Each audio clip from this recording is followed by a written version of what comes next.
ஒரு காலத்துல ஒரு ஊர்ல ராமையா அப்படிங்கிற ஒருத்தன் வாழ்ந்துகிட்டு இருந்தான். அவனோட பொண்டாட்டி பேரு லக்ஷ்மி. அவங்களுக்கு ஒரு புள்ள சேகர் இருந்தான்.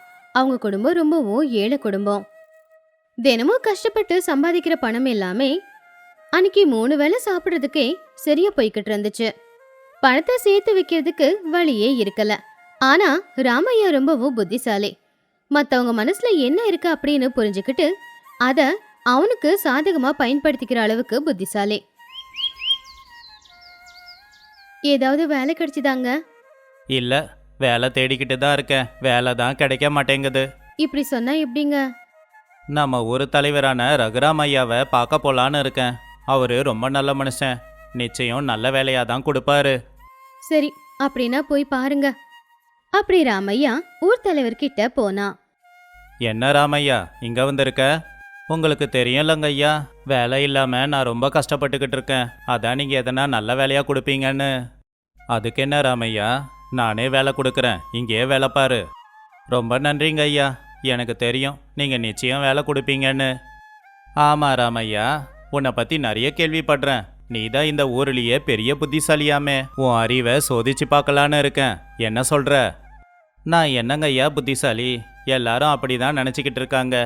அந்த அளவுக்கு எனக்கு அறிவு இருந்தா நான் எதுக்கு இன்னும் ஏழையாவே இருக்கேன்? சரி, நான் ஒரு கேள்வி கேட்குறேன், பதில் சொல்லு. என்கிட்ட 3 குடம் இருக்கு. ஒரு குடம் முழுசா ரொம்பி இருக்கு, ஒரு குடம் பாதி ரொம்பி இருக்கு, 3வது முழுசா காலியா இருக்கு. இந்த குடங்கள்ல நான் தங்க காசு போடுறேன்னு வச்சுக்கோ. எந்த குடத்துக்கு விலை ரொம்ப அதிகமா இருக்கும்? 3வது குடத்துக்கு விலை அதிகம். காலி குடத்துக்கு எப்படி விலை அதிகம்? மொத குடம் நிரம்பி இருக்கு, அதில் எதையுமே போட முடியாது. 2வது குடம் பாதி நிரம்பி இருக்கு, அதில் எதை போட்டாலும் பாதி தான் போட முடியும். 3வது குடம் காலியா இருக்கு, அப்ப அந்த குடத்துல இருக்கிறது எல்லாமே தங்க காசு மட்டும்தான். அப்ப அதுக்கு தான் விலை ரொம்ப அதிகம். பரவாயில்ல ராமையா, புத்திசாலித்தனமா தான் பதில் சொல்லியிருக்க. இதுல இப்படி ஒரு அர்த்தம் இருக்கிறது எனக்கே தெரியாது. உன் புத்திசாலித்தனத்தை நேரத்துக்கு சரியா பயன்படுத்துற. அறிவுக்கும் புத்திசாலித்தனத்துக்கும் சம்பந்தம் இல்லை.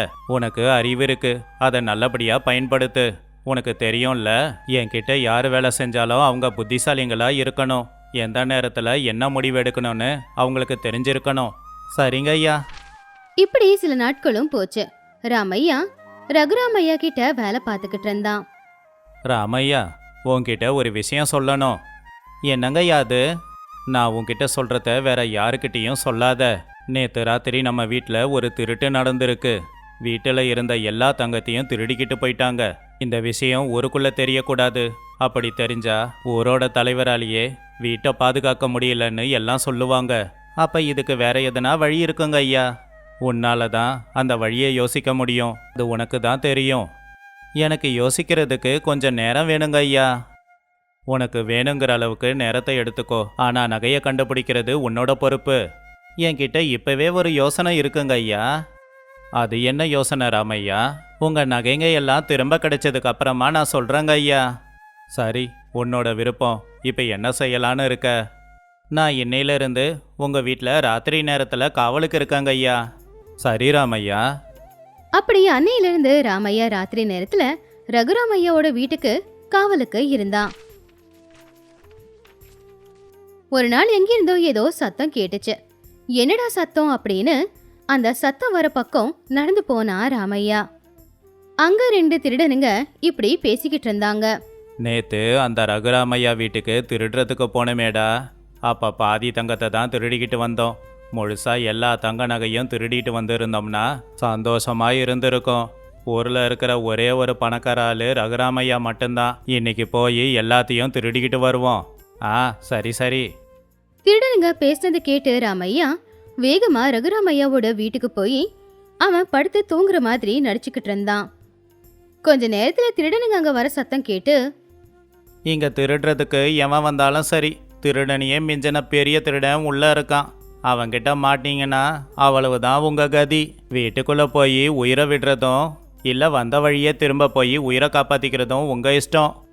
அப்போ முதல் திருடன் இன்னொரு திருடன் கிட்ட மெதுவா இப்படி சொன்னான்.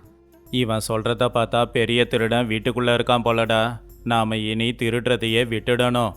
என்னைக்காவது ஒரு நாள் அந்த திருடங்கிட்ட மாட்டேனா நம்ம உயிர் போயிடும். பேசாம நகை எல்லாத்தையும் திரும்ப கொண்டு வந்து வச்சிடலாம். அப்படின்னு சொல்லி பயந்து போய் ரெண்டு திருடனுங்களும் வீட்டுக்கு போய் அவங்க ஏற்கனவே கொள்ளையடிச்சிட்டு போன நகையை கொண்டு வந்து ரகுராமையா வீட்டு வாசல்ல வச்சுட்டு போயிட்டாங்க. ரகுராமையா காலையில எழுந்திருச்சு அந்த பெட்டியை பார்த்து, என்ன அதிசயம் ராமையா இது? தொலைஞ்ச நகையெல்லாம் பத்திரமா திரும்ப வீட்டுக்கே வந்திருக்கு. இது உண்மையானு தெரியலையே. உண்மைதாங்க ஐயா, நம்புங்க. போன நகையெல்லாம் திரும்ப கிடைச்சிடுச்சுல, சந்தோஷப்படுங்க. நீ என்ன யோசிச்ச? உன் யோசனை எப்படி வேலை செஞ்சது? அதை கொஞ்சம் சொல்லு ராமையா. அப்ப ராமையா ராத்திரி நடந்த எல்லா விஷயத்தையும் சொன்னான். ராமையா சொன்னதை கேட்டு ரகுராமையா சிரிச்சாரு. அவரு ராமையாவை பாராட்டினாரு. இப்படியே நாட்களும் போச்சு. ஐயா, என்னங்க ஐயா, ஏன் கவலையா இருக்கீங்க? எதனா பிரச்சனையா? எனக்கு ஊர் எல்லையில் ஒரு வயல் இருக்கு. அது நல்லா தான் விளைஞ்சிக்கிட்டு இருந்தது. ஆனால் சில வருஷங்களா விளையவே மாட்டேங்குது. அது என்னோட அப்பாவோட வயல். நம்ம ஊர் சங்கரையா இருக்காருல்ல, அவர் அந்த வயல் தான் வேலைக்காகலையே. அதில் விளையாது. அது என்கிட்ட கூட வியாபாரம் ஆரம்பிக்கிறேன்னு சொல்கிறான். அதுக்கு நீங்கள் என்ன சொன்னீங்க? அது எங்கள் அப்பாவுக்கு பிடிச்ச வயல். நாங்கள் இந்த அளவுக்கு பணக்காரங்களானோன்னா அது அந்த வயலில் விளைஞ்ச விளைச்சலை விற்று தான் ஆயிருக்கும். அந்த வயலை கொடுக்க எனக்கு விருப்பம் இல்லை. அந்த வயலில் என்னதாங்க ஐயா பிரச்சனை? முழுசாக சொல்லுங்க. அந்த பூமி வறண்டு போச்சு. அதில் விளைச்சல் எதுவும் விளையாது. அதுக்காக விற்கிறதுக்கும் எனக்கு விருப்பம் இல்லை. சரி, நீங்கள் அந்த வயலை விற்காம அது மூலமாக உங்களுக்கு லாபம் கிடைக்க நான் எதனா செய்யறேன். எனக்கு உன் மேலே நம்பிக்கை இருக்கு. ஆனால் எப்படி பண்ண போகிற ராமையா? இது நடக்குமா? முடியாதுன்னு எதுவுமே இல்லைங்க ஐயா. நீங்கள் அந்த வயலை என்கிட்ட ஒப்படைங்க. கொஞ்ச நாள்லையே அதில் விளைச்சலை விளைய வச்சு நான் உங்களுக்கு காமிக்கிறேன். சரி ராமையா. அப்படி ராமையா அடுத்த நாள் காலையிலேயே அந்த வயலுக்கு போய் அங்க முளைச்சிருந்த களச்செடியெல்லாம் பிச்சு போட்டு அங்கங்க பள்ளத்தை தோண்டி அந்த பள்ளத்துல அவன் தண்ணியை கொண்டு வந்து ஊத்திக்கிட்டு இருந்தான். கொஞ்ச நாள் பாதுகாப்பா பாத்துக்கிட்டு இருந்தான். ஒரு நாள் சங்கரையா அந்த பக்கமா வரும்போது ராமையாவை பார்த்து இப்படி சொன்னாரு. என்ன ராமையா, என்ன பண்ணிக்கிட்டு இருக்க? உனக்கும் உன் முதலாளிக்கும் பைத்தியம் பிடிச்சிடுச்சா என்ன? வேலைக்காகாத வயல்ல ஏதோ பண்ணிக்கிட்டு இருக்கியே. எனக்கும் என் முதலாளிக்கும் பைத்தியம்தான் பிடிச்சிருக்கு. இன்னும் கொஞ்ச நாள்ல இந்த பைத்தியக்காரங்களால என்ன செய்ய முடியுங்கிறத உங்க எல்லாருக்கும் காட்டுறோம். எனக்கு ஒரு சந்தேகம். என்ன சந்தேகம் அது?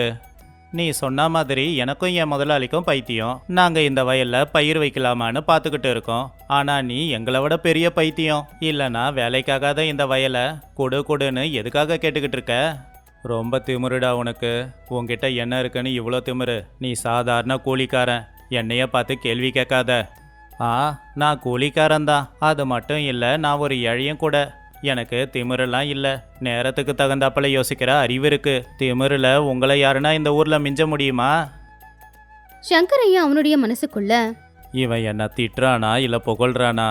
எதுக்கு தேவையில்லாத வேலை? ஏதாவது சொல்லி கஷ்டப்படுத்துவான். பேசாம வாயை மூடிக்கிட்டு போயிடுவோம். அப்படி சில நாட்கள்லயே ராமையா பள்ளத்தை தோண்டி அதுல ஊத்தி வச்ச தண்ணி மண்ணுல ஊறி அந்த பூமியே மறுபடியும் முத மாதிரி மாறிடுச்சு. கொஞ்ச நாள்லயே அவன் போட்ட விளைச்சல் நல்லபடியா கைக்கு வந்துச்சு. சந்தோஷமா இருக்கு ராமையா. உன்ன மாதிரி வேலைக்காரன் எனக்கு கிடைச்சதுக்கு. இதுல என்னங்கய்யா இருக்கு? உங்களுக்காக எது வேணும்னாலும் செய்வேன். நீங்க வேலைக்காரங்களை நடத்துற விதமே வேறையா இருக்கு.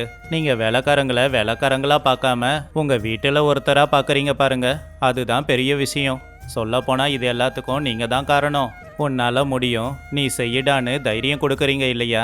அதனால தான் இது எல்லாத்தையும் செய்ய முடியுது. பேச்சில் கூட நீ ரொம்ப திறமசாலி தான். அப்படி சொல்லி ரகுராமையா ராமையா ரெண்டு பேருமே சிரிச்சாங்க. இந்த கதையில இருக்கிற நீதி என்னன்னா, அறிவு இருந்தா கஷ்டத்தை ஜெயிக்க முடியும். அறிவை பயன்படுத்துறவனால தான் ஜெயிக்கவும் முடியும்.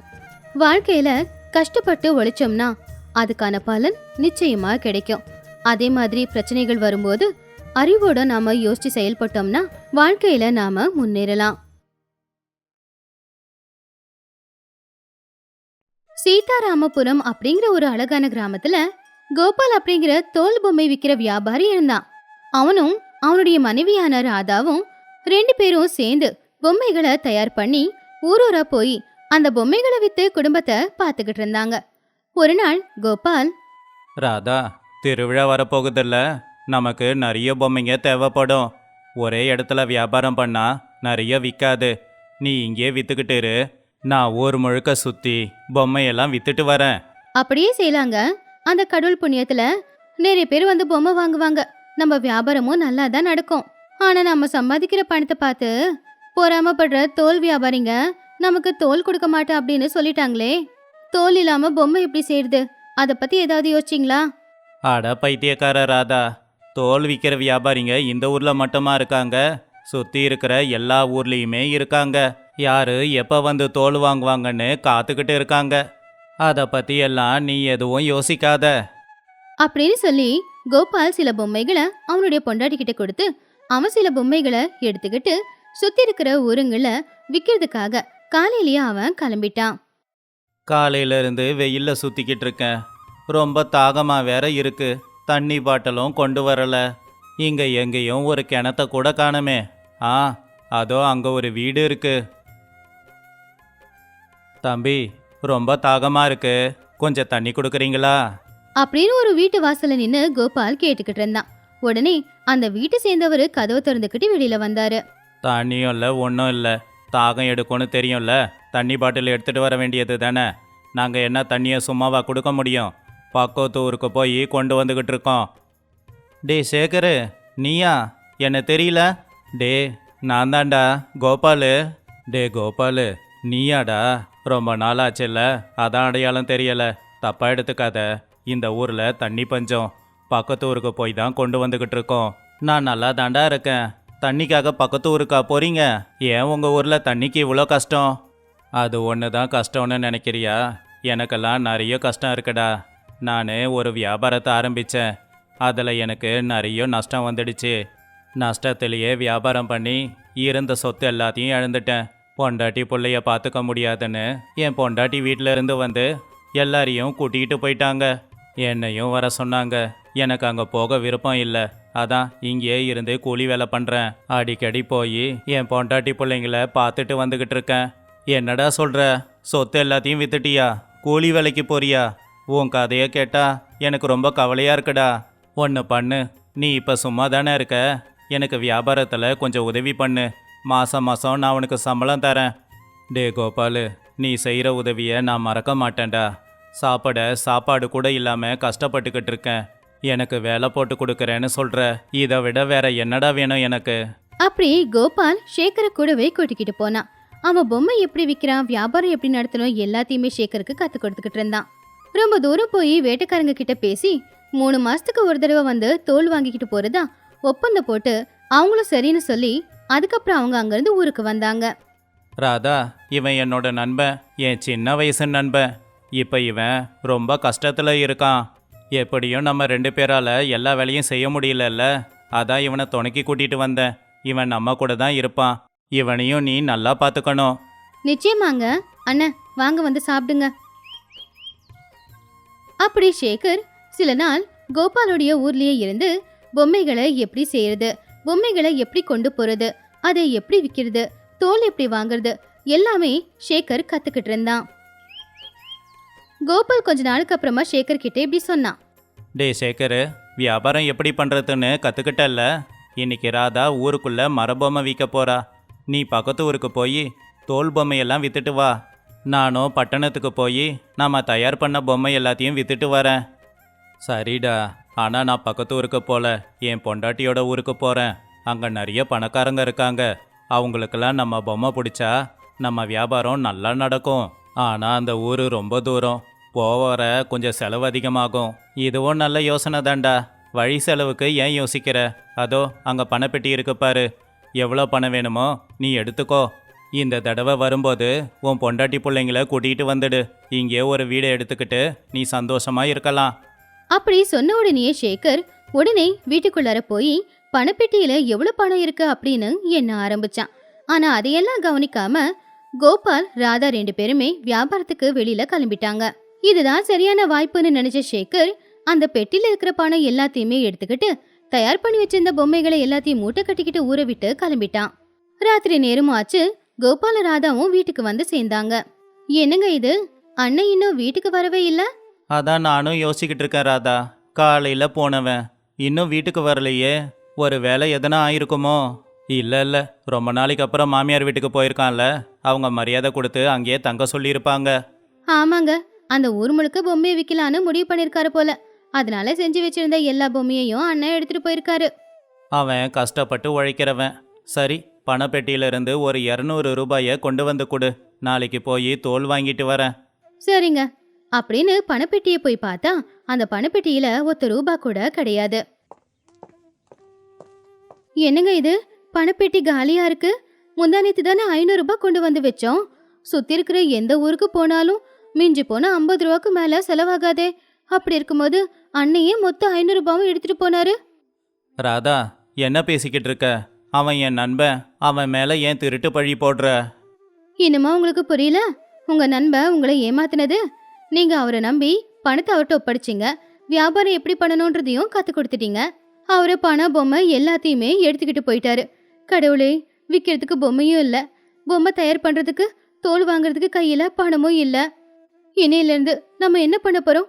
பசங்களை எப்படி பாத்துக்க போறோம்? மெதுவா யோசிச்சு பார்த்தா ராதம்மா சொன்னது உண்மைதான் அப்படின்னு புரிஞ்சுது கோபாலுக்கு. அப்ப அவன் ராதா கிட்ட, கஷ்டத்துல இருக்கிறவங்களுக்கு உதவி செய்யலான்னு நினைக்கிறது தப்பு போல. சரி, இன்னைக்கு சம்பாதிச்ச பணத்தை வேற இடத்துல வை. மறுபடியும் இதே பெட்டியில வச்சா நாம இல்லாத நேரத்துல வந்து அவன் பணத்தை திருட போறான். நண்பன்னு நம்பி வீட்டுக்குள்ள விட்டதுக்கு அவன் நல்ல பாடம் கத்து கொடுத்துட்டான். சரி, இனி நான் தோல் பொம்மை எதுவும் செய்யல. காட்டுக்கு போய் மரத்தை வெட்டிட்டு வந்து மரபொம்மையே செய்யறேன்.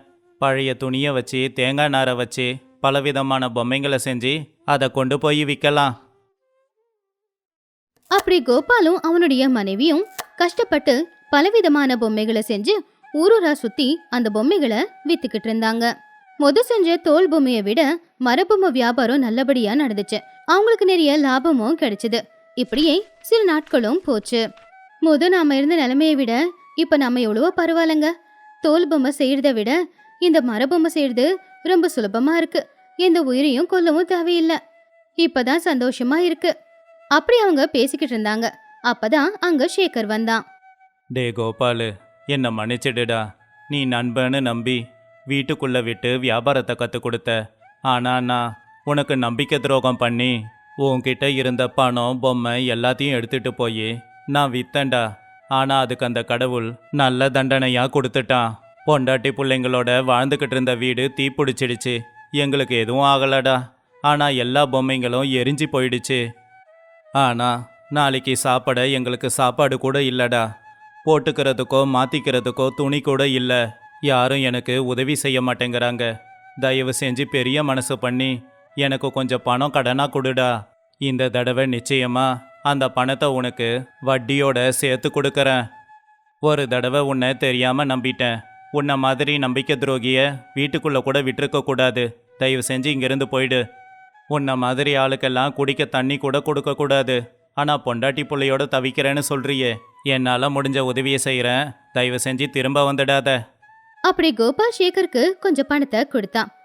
நண்பனுக்கு துரோகம் செஞ்சாலும் கூட அந்த நண்பனுக்கு மறுபடியும் கோபால் உதவி செஞ்சான். அதை பார்த்து சேகர் ரொம்ப வெக்கப்பட்டு அவன் செஞ்ச வேலையை நினைச்சு வருத்தப்பட்டுக்கிட்டு அங்கிருந்து கிளம்புனான்.